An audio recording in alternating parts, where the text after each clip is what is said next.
Hi అండి అందరికీ. అందరెలా ఉన్నారు? ఈరోజు చిక్కుడుకాయ కర్రీ చేశాను. ఎలా చేయాలో చూపిస్తాను. ఫస్ట్ స్టవ్ వెలిగించి కడాయి పెట్టి అందులో ఆయిల్ వేసుకోవాలి. ఆయిల్ వేడయ్యాక కరివేపాకు వేసుకోవాలి. దాని తర్వాత చిక్కుడుకాయలను వేసుకొని మంచిగా కలిపి మూత పెట్టి 2 నిమిషాల పాటు సిమ్‌లో ఉడికిస్తే చిక్కుడుకాయలు అనేది మంచిగా మగ్గుతాయి.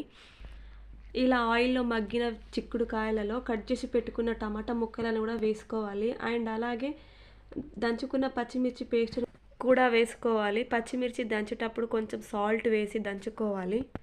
ఇలా వేశాక కలపకుండా మూత పెట్టి ఒక 7, 8 నిమిషాలు సిమ్‌లోనే ఉడికియాలి. ఇదంతా ప్రాసెస్ అనేది సిమ్‌లోనే జరగాలి.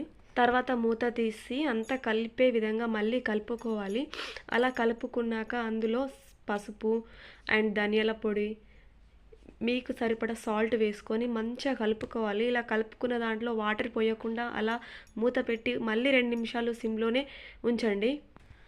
మళ్ళీ మూత తీసి అందులో తగినన్ని వాటర్ పోసుకోవాలి. నేనైతే చిన్న గ్లాస్ వాటర్ పోసుకున్నాను. ఇలా వాటర్ పోసుకున్నాక మంచిగా కలుపుకొని మూత పెట్టి ఒక 8 నిమిషాల పాటు సిమ్‌లోనే ఉడికించుకోవాలి. అయితే చిక్కుడుకాయలు అనేది సాఫ్ట్‌గా ఉడుకుతాయి. అలా ఉడికిన చిక్కుడుకాయలలో పైనుంచి కొత్తిమీరను కూడా చల్లుకోండి. చల్లుకున్నాక మొత్తం కలుపుకోవాలి. దాని తర్వాత స్టవ్ ఆఫ్ చేస్తే కర్రీ అనేది రెడీ అయిపోయింది.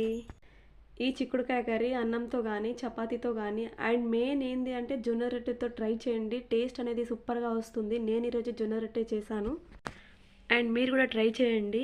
సబ్స్క్రైబ్ చేయడం మర్చిపోకండి. బాయ్.